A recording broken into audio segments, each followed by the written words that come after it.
Hello, my name is Natalie Martin, and this is my final portfolio project video presentation. Hello, my name is Natalie Martin, and I'm here interested in the paraprofessional position at this local elementary school. Currently, I'm a student at San Joaquin Delta College, where I have earned my Associate of Arts in Theater Arts, as well as an Associate of Arts in Arts, Humanities, and Multimedia. I'm currently pursuing a Bachelor of Science in Liberal Studies at William Joseph University, where I will also earn my multi-subject teaching credential as well. The objective of my career is to secure an opportunity to become an early childhood educator, where I can fully utilize my academic training and personal skills. My passion to teach stems from my desire to aid the next generation in their academic and individual life journeys. A role model that I would like to credit is my high school drama teacher, Mrs. Jerry Nalen, for modeling how to be an authentic educator and genuine friend to her students. Through observing her work ethic and how she operated her classroom, I would like to emulate this in my own, to understand that you have to be an intentional and heartfelt teacher. An inspiring quote that I live by is, "In every young person, a point of goodness is accessible, and it is the primary duty of the educator to discover that sensitive chord of the heart so as to draw out the best in the young person." St. John Bosco. In my portfolio, I have also attached my resume, where you can have a better understanding of my work experience, my leadership experience, as well as my education, some skills, and some awards I've learned.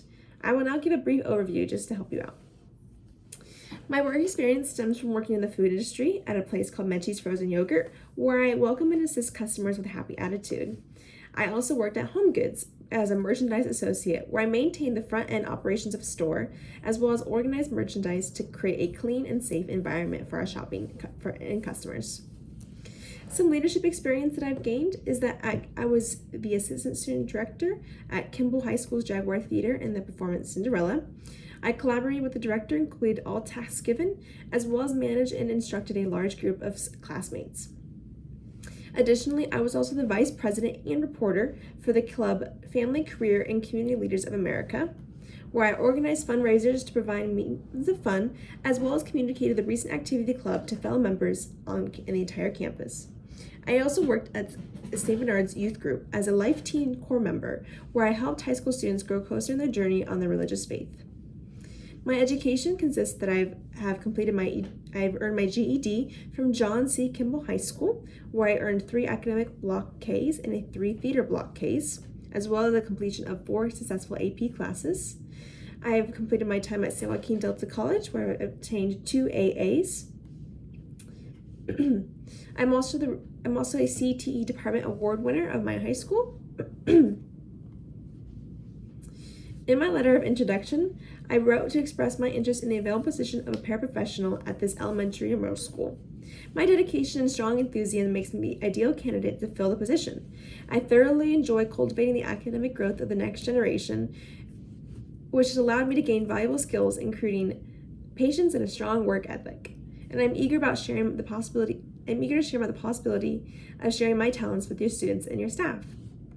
Not only am I flexible and adaptable, but I also have a hardworking and determined attitude. I pride myself on the organizational skills, and I always fill whatever task is assigned to me to the best of my ability. I characterize myself as having a very social and outgoing personality, allowing me to collaborate with my peers and my managers. In my most recent leadership experience at St. Bernard's Youth Group, I was responsible for teaching Life Teen curriculum, collaborating with other team members, and supervising high school students in our learning space. Through my time there, I've also been able to develop my ability to reach the youth of our community in a more engaging manner. During my academic training at San Joaquin Delta College, I earned 2 AAs, as well as maintained a 4.0 GPA. Through my exposure to education concepts and philosophy at San Joaquin Delta College, and also what I will receive at William Joseph University, I feel knowledgeable on how to best teach the diverse learners of our community. I believe that my passion, dedicated work ethic, and my experience with the youth of our community makes me the ideal candidate for this position. I would thoroughly love to be considered, and I hope that I will be hearing from you in the near future. In my portfolio, I've also attached 3 reading intervention lesson plans, just so you can have a better idea of what I can offer as a reading intervention tutor, as well as a teacher or paraprofessional. In my first reading intervention lesson plan, this one is geared toward primary students, which is in the first grade, and it focuses on the cognitive and language domain area.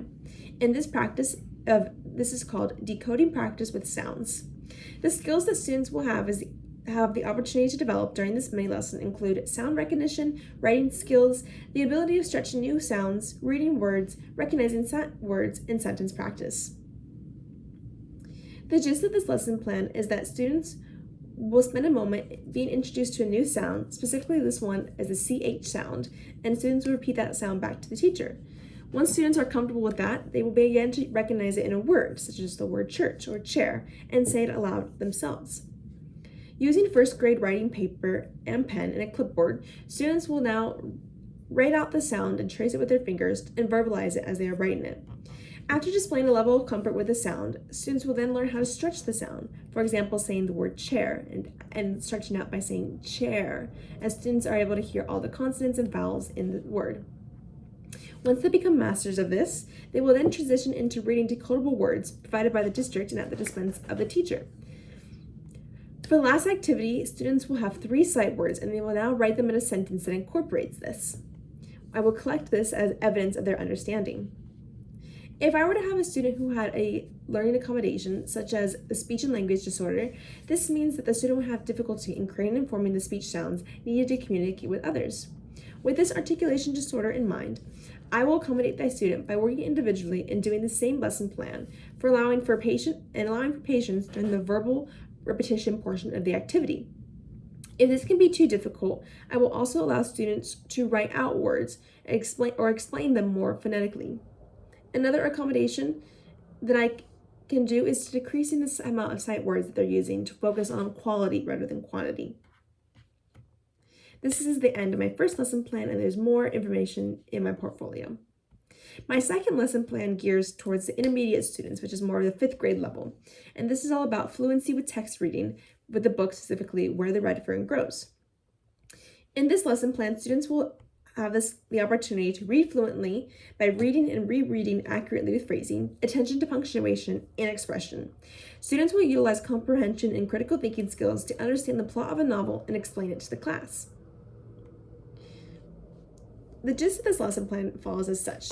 The teacher will distribute copies of the passage of the text Where the Red Fern Grows by Wilson Rawls. Students will then make assumptions about what the book is about by looking at the cover of the book and the back of the book and the spine of the book. Students will then skim the passage for 20 seconds and highlight any words that they are unfamiliar with. Once they have read the passage fully, I will then call on students and ask questions of who is the narrator, what is the main activity in the passage, who are the main characters, and what is the conflict, etc. After a bit of reading, students will then use the context clues of the passage to try to create definitions for the words that they are unfamiliar with. Students will then pair with students and work on their phrasing, attention to punctuation, and expressions. However, if I were to have a student who has special needs, I will keep this accommodation. I can have some certain accommodations that can best help them. If I were to have a student who has dyslexia, I would have an aide read aloud to the student and do the entire assignment verbally. Another accommodation that I can provide is more visual representations so that when they read the passage, they can also use the visual cues to follow along.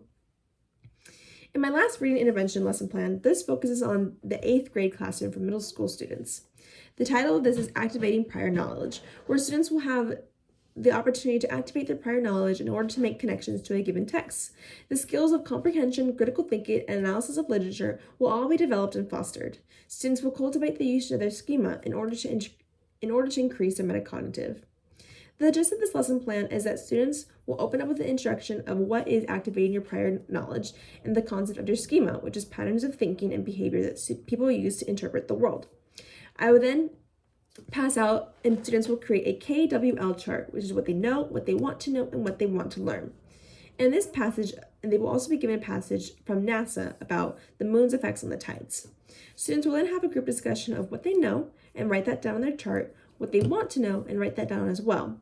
They will then read the passage and highlight and annotate as necessary in order so they can fulfill the last part of what they learned in the passage. If I were to have a student that has special needs, I will keep this in mind when making accommodations for the lesson. If I were to have a student who has a verbal or autism, I will accommodate my student by understanding the student works best through structure, routine, and individual lesson plans. For example, I can allow them to have selective seating in the classroom and to limit as many environmental stimulus or sensory triggers as possible. These are just some examples of the lesson plans that I can create, and I would continue to create if I were to be hired as a paraprofessional in this school district. Thank you so much for your time, and I look forward to hearing from you.